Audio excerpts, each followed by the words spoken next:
Cessão fiduciária de títulos de crédito em registro de títulos e documentos. Um assunto que todo escrevente novo tem uma certa dificuldade de acompanhar. Como a gente percebe que esse assunto tem sido recorrente, essa dúvida tem sido recorrente, gasta muito tempo de revisão e de ensinar, vale a pena uma aula para estudar, uma aulinha curta aqui de uns 10 minutos para fixar isso e estudar.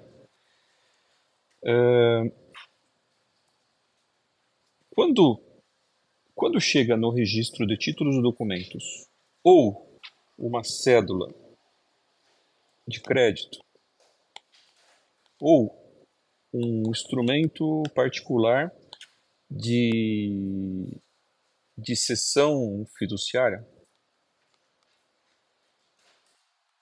primeira coisa, o banco está tomando, aliás, o devedor está tomando um crédito e o banco está concedendo um crédito. Em primeiro lugar, esse crédito pode ser de dois tipos. Pode ser um empréstimo, que mais tecnicamente a gente chama de mútuo, ou pode ser uma abertura de crédito. Qual que é a diferença? Porque isso ajuda a interpretar. Se for mútuo, ocorreu efetivamente o empréstimo. O banco efetivamente entregou para o devedor um valor. Tá? Já a abertura de crédito é mais fácil dar o exemplo. Cheque especial. Você tem lá um limite com o banco de R$ 1.000, R$ 10.000 que você pode usar ou não usar. Se você não usar, não vai incidir juro, não vai incidir nada. Né? Então, o empréstimo geralmente tem lá pagar em tantas parcelas, certo?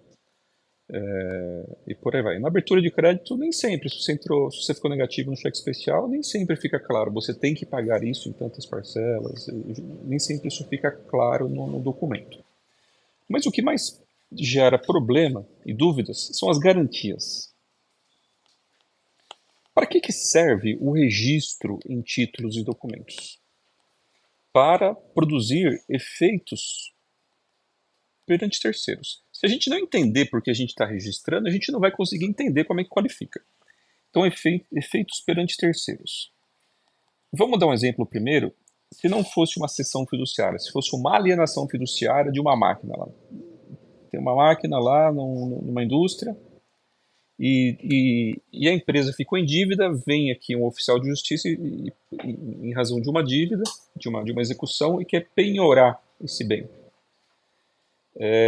Se estiver previamente registrado em títulos e documentos, a alienação fiduciária disso, você aponta isso como defesa, ou o devedor, ou mesmo o credor fiduciário, apresenta como defesa, olha, vocês não podem penhorar isso aqui foi alienado fiduciariamente com o credor, isso não é do devedor, está na posse dele. A posse presume a propriedade, né? A tradição, a transmissão do bem imóvel, né?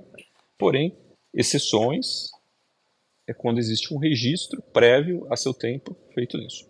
Então, uma primeira decorrência disso é que tem que ocorrer a especialização objetiva da garantia. Se for uma máquina, marca, modelo, quantas máquinas são. Pessoal, você entra numa indústria, lá tem 50 máquinas, qual que está alienada, qual que não está? Não pode ser, não pode nascer essa insegurança, nós temos que entregar segurança jurídica. Então, é imprescindível a individualização. Às vezes fica marca e modelo. Poxa, e se essa empresa tiver várias? Às vezes é número de série, nota fiscal. Então, aquilo que permita não confundir com outras, certo? E quando a garantia não é um bem imóvel, é, por exemplo, um título de crédito. Lembrando das aulas de direito comercial na faculdade, o que são os títulos de crédito? Né? Os mais comuns na indústria são duplicatas de, de venda mercantil ou de serviços, né? Que vai ser uma DM ou uma DS.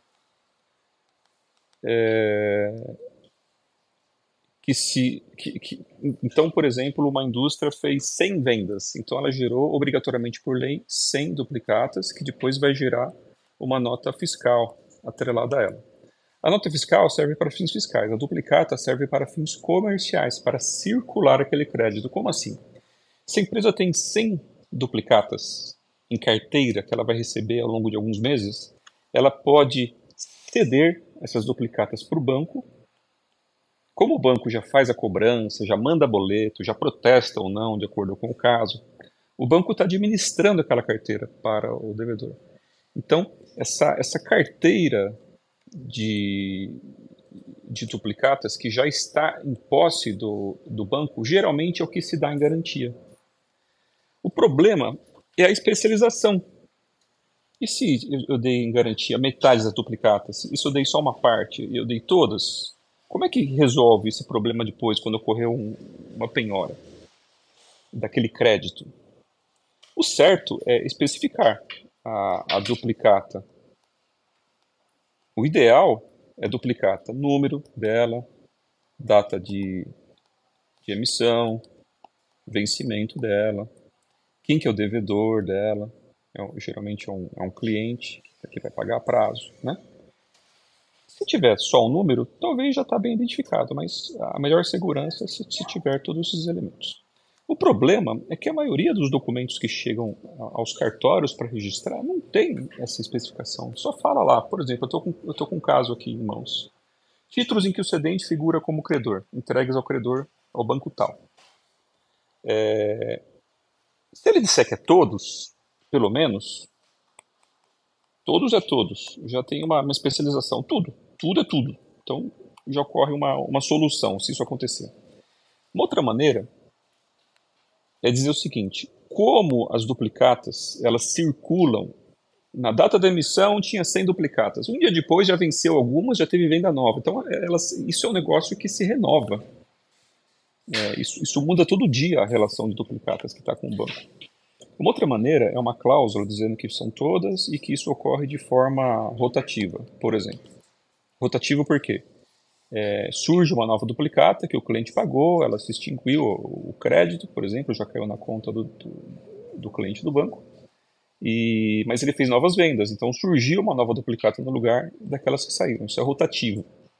Se tiver uma cláusula de que a garantia é rotativa, também já é uma maneira de, de solucionar o registro. Não trouxe a qualificação, mas se disser que é todos da carteira tal, todos da conta tal, de forma rotativa, também. Então, o ideal é que isso fique no título, que é assinado pelo devedor, mas quando não tem, a gente pede um requerimento que esclareça isso. Olha, essa garantia não está especificada porque ela é rotativa, né? Às vezes o banco apresenta um borderô ou uma listagem das duplicatas naquela data.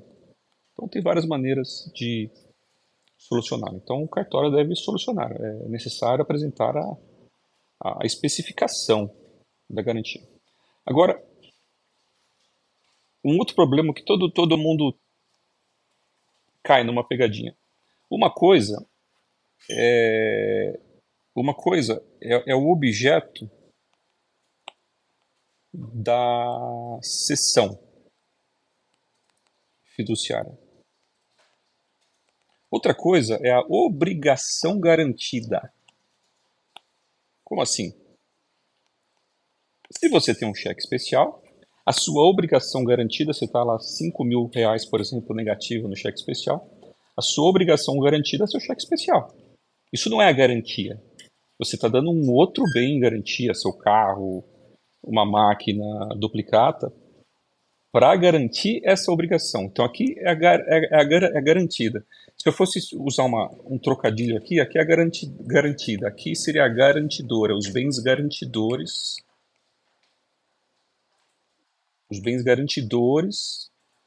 daquela obrigação que foi garantida, que gerou segurança para o banco. Tá? Então não confundir.